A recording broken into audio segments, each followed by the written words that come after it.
कल्पना कीजिए कि आप आत्मविश्वास और तैयारी के साथ अपनी IELTS स्पीकिंग परीक्षा में प्रवेश कर रहे हैं, ये जानते हुए कि चाहे कुछ भी हो जाए आपको वह IELTS स्कोर मिल जाएगा जिसकी आपको आवश्यकता है। अब सोचिए कि आप परीक्षा केंद्र से बाहर निकल रहे हैं, ये जानते हुए कि आपने वह स्कोर प्राप्त कर लिया है जिसकी आपको जरूरत है। ये असंभव लग सकता है, लेकिन ऐसा नहीं है। मैं ये जानता हूँ क्योंकि मैंने आपकी तरह संघर्ष कर रहे हजारों छात्रों को बैंड 7, 8 या 9 पाने में मदद की है। और इस वीडियो में मैं आपको एक यात्रा पर ले जाऊंगा और आपको सही सही बताऊंगा कि बैंड 5 और 6 के छात्र बैंड 7, 8 और 9 के छात्रों से क्या अलग करते हैं। और ये चीजें जो बैंड 7, 8 और 9 के छात्र अलग करते हैं वे सीखने में आसान और सरल हैं। आप उन छुपे हुए जालों और सामान्य गलतियों को जानेंगे जो कई छात्रों को फंसा देते हैं और सीखेंगे कि कौन सी प्रमुख तकनीकें आपके स्कोर को बहुत बढ़ा सकती हैं। तो अगर आप डर और तनाव से बाहर आकर परीक्षा के दिन क्या करना है ये जानने और पूरे आत्मविश्वास के साथ तैयार हैं तो इस वीडियो को देखते रहें। तो IELTS स्पीकिंग टेस्ट के 3 भाग होते हैं, इसलिए मैंने इस पृष्ठ को 3 भागों में विभाजित किया है और हम इसे बैंड 5 और 6 के छात्रों से तुलना करेंगे। कुछ बिल्कुल अलग करते बैंड हैं। 7, 8 और 9 के छात्रों से भाग 1, भाग 2 और भाग 3 के लिए। तो चलिए भाग 1 से शुरू करते हैं। ये आपके लिए पूरे बैंड पर एक शानदार पहली छाप बनाने का मौका है। ICSE और माई ट्रेनिंग है तो इससे भी अधिक महत्वपूर्ण, ये आपको परीक्षा में सहज होने की अनुमति देता है। यदि आप भाग 1 में परीक्षा में आराम महसूस करते हैं तो आप पूरे परीक्षा के दौरान और अधिक सहज और अधिक धारा प्रवाह रहेंगे। इसीलिए यह बहुत बहुत महत्वपूर्ण है कि आप भाग 1 सही करें। और मैं चाहूंगा कि आप इस क्लिप को देखें जिसमें 2 छात्र उसी प्रश्न का उत्तर दे रहे हैं भाग 1 में। और मैं चाहता हूं कि आप सोचें कि कौन सा छात्र बैंड 5 या बैंड 6 स्तर पर हो सकता है और कौन सा बैंड 7 या बैंड 9 स्तर पर। लेकिन वास्तव में सोचें कि वे ऐसा क्यों कर रहे हैं, क्यों वे उस स्तर पर क्यों हैं। ऐसा नहीं है कि वे अधिक प्रभावशाली सुनाई देते हैं या उनका लहजा बेहतर है या वे फैंसी शब्दों का उपयोग कर रहे हैं। ऐसी कौन सी चीजें हैं जिन्हें आप कॉपी कर सकते हैं या जिन चीजों को आप करना बंद कर सकते हैं जो वास्तव में आपके स्कोर को सुधार सकती हैं। मैं दुबई में बड़ा हुआ और यह वास्तव में खाड़ी सहयोग परिषद के सबसे ज़्यादा जनसंख्या वाले देशों में से एक है। लोग यहाँ पर्यटन के लिए आते हैं और यह वास्तव में एक अच्छा स्थान है। सबसे ऊंचे टावर को देखने के लिए इसे बुर्ज खलीफा कहा जाता है। मैं भारत से हूँ। विशेष रूप से मेरा जन्म और पालन पोषण दिल्ली में हुआ है। मेरी माँ बॉम्बे से हैं और मेरे पिताजी केरल से हैं, लेकिन मैंने अपनी पूरी ज़िंदगी यहीं दिल्ली में बिताई है। मैंने यहाँ स्कूल और विश्वविद्यालय की शिक्षा प्राप्त की है। पहला छात्र कुछ ऐसा कर रहा है जिसे परीक्षक पहचानने के लिए प्रशिक्षित होते हैं। ये समस्या सबसे खराब पहली छाप बनाती है और आपको बुरी 0 भी दिला सकती है और यह रटा हुआ है। तो ये इतनी बड़ी समस्या क्यों है? सबसे पहले IELTS परीक्षा कोई रटने वाली परीक्षा नहीं है। ये आपकी अंग्रेजी में स्पष्ट रूप से संवाद करने की क्षमता का परीक्षण कर रही है, कुछ वाक्य याद करके और उन्हें परीक्षक के सामने दोहराना नहीं। इसे धोखाधड़ी माना जाता है। इस दृष्टिकोण से सोचो, अगर आप सच में उस स्तर पर अंग्रेजी बोलना जानते होते तो क्या आपको उत्तर याद करने की जरूरत पड़ती? नहीं। और ये तो बहुत बहुत महत्वपूर्ण तरीकों से आपके स्कोर को कम करता है। ये आपको और बुरे तरीके से पेश करता है। इस क्लिप को सुने और सोचें कि किस तरह से रटने ने कम स्कोर की तरफ ले जा सकता है। मैं भारत से आता हूँ। भारत एक बहुत ही जनसंख्या वाला देश है। वर्तमान में यह दुनिया का सबसे अधिक जनसंख्या वाला देश है। हमारे पास कई संस्कृतियाँ और कई परंपराएं हैं और हमारे पास कई अलग अलग भाषाएं भी हैं और हमारे अलग अलग धर्म भी हैं और हम उन्हें बहुत उत्साह से मनाते हैं। तो क्या आपने पहली समस्या देखी? मैं चाहता हूं कि आप उस समय को याद करें जब आप स्कूल में बच्चे थे और उन पाठों को याद करें जहां शिक्षक ने आपको और अन्य छात्रों को किताब से जोर से पढ़ने के लिए कहा था। आपको कैसा महसूस हुआ? क्या आपको लगता है कि आप धारा प्रवाह लग रहे थे या नहीं? इतने प्रवाह पर नहीं। जब आप एक उत्तर कंठस्थ करते हैं तो आप बिल्कुल इसी तरह लगते हैं, आप एक रोबोट की तरह लगते हैं। लेकिन चिंता न करें, इसे ठीक करने का एक आसान तरीका है और मैं आपको 1 सेकंड में इसके बारे में बताऊंगा। तो क्या आपने कोई अन्य समस्याएं देखी हैं? मैं यहाँ बताता हूँ कि दूसरी समस्या क्या थी। तो मैं चाहूंगा कि आप कल्पना करें कि यह वह गंतव्य है जहां आप जा रहे हैं। तो आप एक बैंड लाइन तक पहुंचने की कोशिश कर रहे हैं और हमारे पास यहाँ छात्र A है और हमारे पास यहाँ छात्र B है। इसलिए प्रशिक्षक उनसे पूछता है, मुझे अपने गृहनगर के बारे में बताएं। छात्र A अपने गृहनगर के इतिहास, अपने गृहनगर की संस्कृति, अपने गृहनगर की प्रसिद्ध चीजों, भोजन, मौसम के बारे में बात करता है। रात की जिंदगी और इसी तरह चलता रहता है। छात्र भी सीधे सवाल का जवाब देता है और यही वह है जो छात्र करते हैं। वे विषय से भटक जाते हैं और इसी वजह से आप में से कई ऐसा कर सकते हैं। शिकायत करते हैं कि परीक्षक बार बार आपको बीच में रोकते हैं। ऐसा नहीं है कि परीक्षक असभ्य हैं। भाग 1 में उन्हें आपको विभिन्न प्रश्नों की एक श्रृंखला पूछनी पड़ती है। इस बारे में सोचिए 9 और 12 अलग अलग प्रश्नों के बीच, और अगर आप बहुत लंबे याद किए गए उत्तर दे रहे हैं तो वे आपको आपके वाक्य के बीच में ही रोक देंगे, आपको बाधित कर देंगे। आप महसूस करेंगे ओह, परीक्षक सोचता है कि मैं बहुत बुरा कर रहा हूँ। आप अधिक तनावग्रस्त हो जाएंगे और आपकी आवाज़ और भी अधिक रोबोटिक लगेगी और आपका स्कोर गिर जाएगा। अब आप सोच रहे होंगे तो उन्हें कितना लंबा होना चाहिए। आप कह रहे हैं बहुत लंबे उत्तर मत दीजिए, लेकिन क्या मुझे छोटे उत्तर देने चाहिए? वो भी अच्छा नहीं है। नहीं, आइए देखें कि बैंड 7 और 9 के छात्र क्या करते हैं। बैंड 7, 8 और 9 के छात्र जो रणनीति अपनाते हैं भाग 1 के लिए बेहद सरल हैं। मैंने ये तब खोजा जब मैं वियतनाम के साइगोन में पढ़ा रहा था, और जो मैं करता था वह यह कि मैं कक्षा शुरू होने से 10 या 15 मिनट पहले अंदर जाता था और छात्रों से सप्ताहांत में हुई घटनाओं, खेल या मौसम के बारे में बात करता था। केवल सामान्य बातचीत के प्रश्न जो आपके मन में हो सकते हैं। आप किसी दोस्त, सहकर्मी या शिक्षक से इसके बारे में बात कर सकते हैं। और कक्षा शुरू होने से पहले के उन 10 या 15 मिनटों के दौरान बहुत से छात्रों ने बैंड 9 के उत्तर दिए। फिर जब कक्षा शुरू हुई मैंने कुछ दिलचस्प किया। मैं लेता उनमें से एक सबसे अच्छा छात्र जो सबसे अधिक प्रवाही थे, जो उन 10 या 15 मिनटों में बैंड 9 के स्तर पर थे, और मैं इसे करता। मैं उनके साथ एक नकली 1-on-1 स्पीकिंग टेस्ट करता और वे बैंड 9 से बैंड 6 या 7 पर आ जाते। जैसे सप्ताह के अंत में मैं वुंगताओ गया, मुझे समुद्री भोजन पसंद है, वहाँ अच्छा समुद्री भोजन मिलता है, ये समुद्र के किनारे था, ये समुद्र के किनारे अच्छा था, और मैंने पूरी क्लास के स्पीकिंग स्कोर को तुरंत सुधार दिया।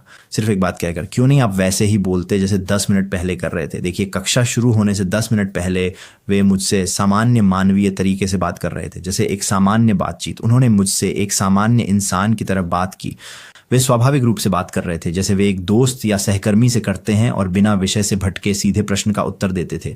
और मैं इसे टेस्ट मोड कहता हूं। जैसे ही टेस्ट शुरू होता है छात्र बहुत ही धारा प्रवाह से रोबोटिक हो जाते हैं। लेकिन आप इस स्थिति को कैसे सुधार सकते हैं? इसके लिए एक सरल रणनीति है जो बैंड 9 के छात्र उपयोग करते हैं, और मैं चाहता हूं कि आप इसे क्लिप्स को देखें और रणनीति समझने की कोशिश करें। क्या आपके दैनिक कार्यक्रम सप्ताहांत में सप्ताह के दौरान की तुलना में भिन्न होते हैं? हाँ, 100%। तो हफ्ते के दिन मुख्य रूप से काम के लिए होते हैं, उत्पादक रहने के लिए, बिल चुकाने के लिए, और वीकेंड पर मैं जो चाहूँ कर सकता हूँ। इसलिए मैं अपने वीकेंड को बहुत संजीदगी से लेता हूँ और आनंद लेता हूँ। क्या वो स्प्रेडिंग इन प्रोफेशन वगैरह हैं या अखबार? बिल्कुल, पत्रिकाएं, ज़्यादातर फैशन या इंटीरियर डिज़ाइन के विषयों पर। ये मुझे वास्तव में पसंद है क्योंकि मुझे दुनिया भर की क्रिएटिव साइट्स देखना अच्छा लगता है। मुझे देखना अच्छा लगता है कि लोग किस बारे में बात कर रहे हैं, क्या नया है और क्या ट्रेंड में है। और मुझे सीखना पसंद है, जैसे मुझे चीज़ों का ज्ञान होना पसंद है, जैसे इसे क्या कहते हैं, उसे क्या कहते हैं, क्योंकि आमतौर पे जब आप तस्वीरें देखते हैं तो आपको नहीं पता होता कि इसे क्या कहा जाता है। तो जब आप एक मैगज़ीन पढ़ते हैं और हमें ज्ञान मिलता है, तब आप जान जाते हैं कि ओह, इस कपड़े को ये कहते हैं या इस सजावट को वो कहते हैं।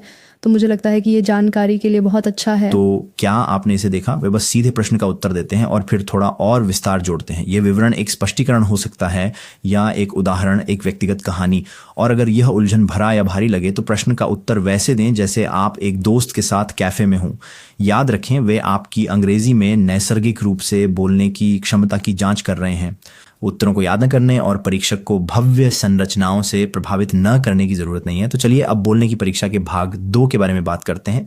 भाग 2 अक्सर सबसे डरावना हिस्सा होता है क्योंकि ये आपसे कुछ ऐसा करने की अपेक्षा करता है जिसे करने में बहुत से छात्र असहज महसूस करते हैं या वे इसके अभ्यस्त नहीं होते हैं।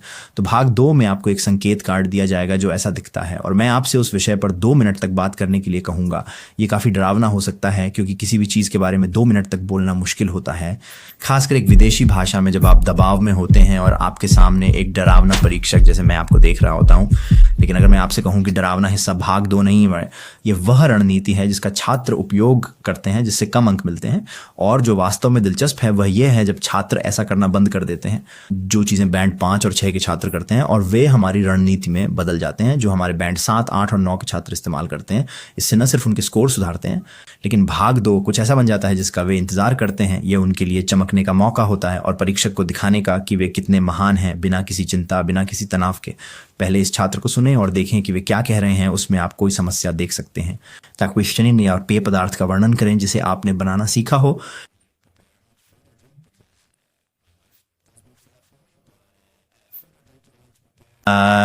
एक कॉकटेल कहाँ गिना जाता है? मुझे एक ब्लडी मेरी बनाना आता है। आपने इसे कब और कहाँ तैयार करना सीखा? मैंने इसे एक सुबह बनाना सीखा जब मुझे प्यास लगी थी। आपने इसे तैयार करना कैसे सीखा? मैंने बस YouTube पर देखा और मैंने समझाया कि इसे बनाना सीखते समय आपको कैसा लगा, और मुझे नहीं पता, इससे मेरी प्यास बुझ गई। तो क्या आपने देखा कि समस्या क्या थी? अधिकांश छात्र ये करते हैं कि वे विषय देखते हैं और फिर बुलेट पॉइंट नंबर 1 के बारे में बात करते हैं, फिर बुलेट पॉइंट नंबर 2, फिर बुलेट पॉइंट नंबर 3 के बारे में, फिर बुलेट पॉइंट नंबर 4 या। लेकिन ये समस्या क्यों है? सबसे पहले उनमें से एक या अधिक हो सकते हैं ये बुलेट पॉइंट्स जिनके बारे में आपके पास कहने के लिए ज़्यादा कुछ नहीं होता। तो क्या खाना था एक कॉकटेल?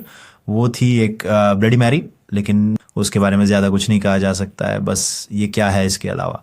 मैंने इसे कैसे सीखा? फिर से मैंने इसे YouTube पर सीखा। बड़ी बात नहीं है, मैं इसके बारे में ज़्यादा बात नहीं कर सकता, इसलिए ये मेरी बातों को सीमित कर रहा है। और याद रखें, ये बोलने का 2 मिनट तक का टेस्ट है। फिर एक बुलेट पॉइंट हो सकता है जिसके बारे में बात करते समय आप असहज महसूस करें या आपको वास्तव में नहीं पता कि इसके लिए क्या कहना है। तो बताएं कि आपने कैसा महसूस किया। मुझे सच में नहीं पता। मुझे सच में ब्लडी मैरिज और कॉकटेल्स के बारे में कुछ खास महसूस नहीं होता। मैंने इसे बस उसी समय बना लिया। इससे धारा प्रवाह बोलना बेहद मुश्किल हो जाता है। और फिर जब आप अंत तक पहुंचते हैं, मुझे नहीं पता, औसत छात्र के लिए 20-30 सेकंड के बाद आपके पास कहने के लिए कुछ नहीं bचता और आप सोचते हैं ओह मैंने तो केवल 30 सेकंड ही बात की है, मैं अपना टेस्ट फेल कर दूंगा। और सब कुछ और भी ख़राब हो जाता है जैसे जैसे आप और अधिक तनावग्रस्त और नर्वस हो जाते हैं। ये सबसे आम रणनीति है। और इसका परिणाम क्या होता है? ख़राब प्रवाह, कहने के लिए शब्दों की कमी और असफल होने का एहसास। मैंने कई परीक्षण किए हैं छात्रों के साथ जो पहले भाग में बहुत अच्छा कर रहे थे और मुझे लगा ये छात्र बैंड 7 या बैंड 8 पे हो सकता है। और फिर जब वे ये रणनीति अपनाते हैं तो वे पूरी तरह से बिखर जाते हैं। तो बैंड 7, 8 और 9 के छात्र अलग क्या करते हैं? मैं चाहता हूं कि आप इस छात्र को सुने जिसने बैंड 9 प्राप्त किया और क्यू कार्ड देखें और सोचें कि वे क्या कर रहे हैं। ये बैंड 5 और 6 के छात्रों से क्या अलग कर खाना रहे जो हैं? मैंने बनाना सीखा, मैं पेस्केटेरियन हूँ, इसलिए मैं मांस नहीं खाता, लेकिन मुझे खाना बहुत पसंद है और मुझे ग्लूटेन असहिष्णुता है, इसलिए मैं बहुत सारा भारतीय खाना नहीं खा सकता। तो ये एक छोटी सी रेसिपी है जो मैंने बनाना सीखा, जो मूल रूप से पनीर है। हम इसे अंग्रेज़ी में कॉटेज चीज़ कहते हैं। ये एक मसालेदार टमाटर बेस के साथ कॉटेज चीज़ जैसा होता है। पराठा, रोटी, लेकिन ये रागी के आटे से बनता है जो ग्लूटेन मुक्त और कैल्शियम से भरपूर है और मधुमेह के लोगों के लिए बहुत अच्छा है। हालांकि मुझे मधुमेह नहीं है। ये बहुत ही पौष्टिक है। साथ में यह एक परफेक्ट भोजन है। ये आपको लंबे समय तक भरा रखता है। मुझे स्वस्थ रहना पसंद है। मैं जितना हो सके स्वस्थ रहने की कोशिश करता हूँ। तो हाँ, शायद यही मेरा शाम का पसंदीदा भोजन है, क्योंकि मुझे इसके बारे में सोचना नहीं पड़ता। मेरे पास सभी सामग्री होती हैं, मुझे इसे बनाने के बारे में सोचना नहीं पड़ता। यह अपने आप हो जाता है और स्वादिष्ट भी होता है, जो सबसे महत्वपूर्ण हिस्सा है। इसका स्वाद बिल्कुल कम नहीं होता क्योंकि मैं ज़्यादा नहीं खा सकता।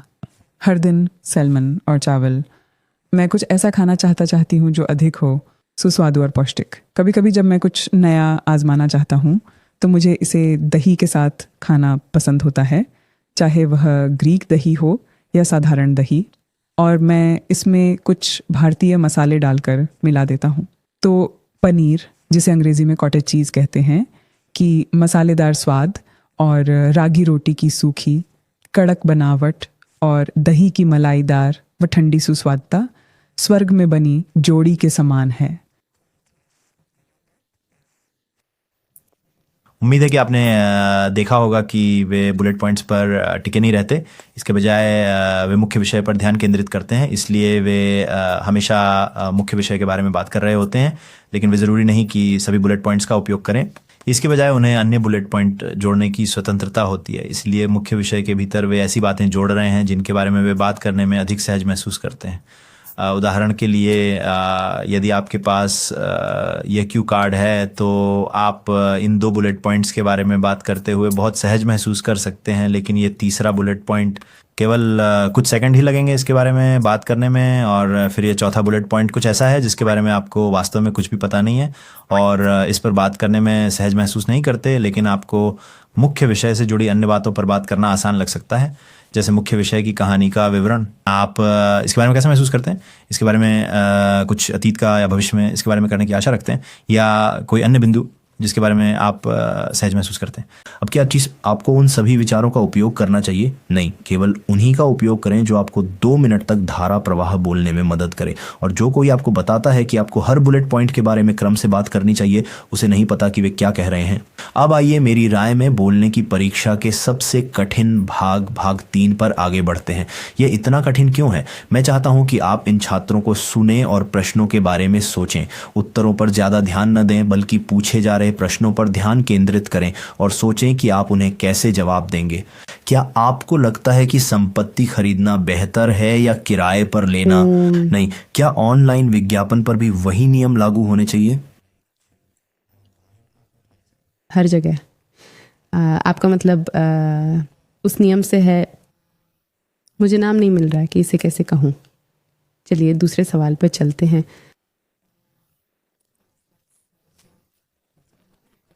तो जैसा आपने सुना, भाग 3 के प्रश्न आमतौर पर भाग 1 के प्रश्नों से अधिक चुनौतीपूर्ण होते हैं। लेकिन IELTS टेस्ट में सवाल समस्या नहीं है, समस्या रणनीति है जिसका उपयोग छात्र उनके उत्तर देने के लिए करते हैं। तो चलिए उन बातों से शुरू करते हैं जो आपको नहीं करनी चाहिए। सबसे महत्वपूर्ण बात जो आपको टालनी चाहिए वह है बिना पढ़े जवाब देना। अगर आप परीक्षक से कहते हैं मुझे नहीं पता, या आप कुछ नहीं बोल पाते, या मैंने देखा है कि कुछ छात्र मेरी पूछे गए भाग 3 के प्रश्नों पर हंसने लगते हैं, तो आप परीक्षक को यह बता रहे हैं कि मेरी अंग्रेजी इस प्रश्न का उत्तर देने के लिए पर्याप्त नहीं है। लेकिन अगर वास्तव में आपको कोई अंदाजा नहीं है तो क्या होगा? इनमें से कुछ सवाल सच में बहुत ही मुश्किल होते हैं। हम आपको एक रणनीति देंगे। किसी भी प्रश्न को कैसे हल करें, चाहे विषय कुछ भी हो, तुरंत। दूसरी चीज जो आपको कभी नहीं करनी चाहिए, जवाब देना। और तीसरे भाग में छोटे उत्तर आमतौर पर आपकी अंग्रेजी स्तर या बोलने की क्षमता से कोई लेना देना नहीं रखते। 15 मिनट तक किसी विदेशी भाषा में कोई बात करना, विशेष रूप से एक तनावपूर्ण स्थिति में किसी के साथ डरावना और भयानक मेरे जैसे व्यक्ति का आपकी ओर देखना और आपकी जांच करना एक थकाऊ प्रक्रिया होती है। ये अक्सर आपकी थकान और ऊब से जुड़ा होता है, ना कि अंग्रेजी से। इसलिए जो वे करेफंत हैं वह आप कभी नहीं करना चाहिए। वे हार मान लेते हैं, वे बस हार मान लेते हैं। वे कह रहे होते हैं मैं हार मानता हूँ, मैं और सवालों का जवाब नहीं देना चाहता, मेरा स्तर उतना ऊंचा नहीं है जितना आप सच में सोचते हैं। लेकिन मेरे पास आपके लिए कुछ बहुत ही अच्छी खबर है, और यह कुछ ऐसा है जिसका बहुत से IELTS छात्र नहीं जानते। मुझे लगता है कि यह थोड़ी सी गुप्त बात है। मुझे नहीं पता कि मुझे आपको ये बताना चाहिए या नहीं, लेकिन भाग 3 में परीक्षक के पास कई अलग अलग सवाल होते हैं जो वे आपसे पूछ सकते हैं। उनके पास कुछ आसान सवाल होते हैं और कुछ ज़्यादा मुश्किल सवाल होते हैं। अगर आपको कोई वास्तव में कठिन सवाल मिलता है तो यह एक बहुत ही अच्छा संकेत है। इसका मतलब है कि परीक्षक सोचता है कि आप शायद बैंड 7, 8 या 9 में हो सकते हैं, और वे आपकी बोलने की क्षमता को वास्तव में परखने और बैंड 7, 8 और 9 को अलग करने के लिए आपसे ज़्यादा कठिन सवाल पूछ रहे हैं। अब जब आपको पता चल गया है कि अगर आपको एक कठिन प्रश्न मिलता है तो ये एक अच्छी बात है और आप इसके बारे में बहुत खुश हैं, आप उन कठिन प्रश्नों का सामना कैसे करेंगे? सबसे पहला और सबसे महत्वपूर्ण काम, हमेशा उत्तर देने का प्रयास करें। लेकिन अगर आपको वाकई कोई विचार नहीं है, खैर आप ऐसा कुछ कर सकते हैं। मैं कृत्रिम बुद्धिमत्ता और शिक्षा के संबंध में इस विषय से ज़्यादा परिचित नहीं हूँ।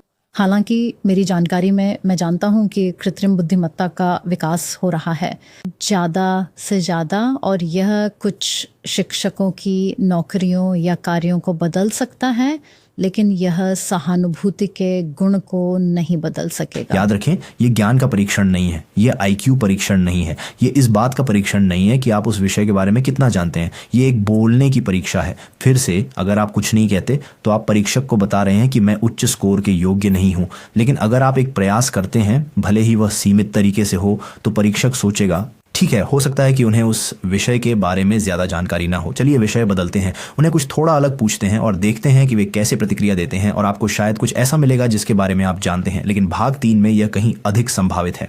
आपको कोई ऐसा विषय मिलेगा जिसके बारे में आप कुछ जानते हैं। तो आप कैसे चमकते हैं? आप परीक्षक को कैसे दिखाते हैं कि आप बैंड 7, 8 या 9 के योग्य हैं? इस क्लिप को देखें और सोचें कि छात्र अपने उत्तर को कैसे संगठित करता है। एक महान शेफ बनने के लिए किसी व्यक्ति को किन कौशलों की आवश्यकता होती है? मुझे लगता है कि इसके लिए व्यक्ति को बहुत धैर्यवान होना पड़ेगा, और उस धैर्य के साथ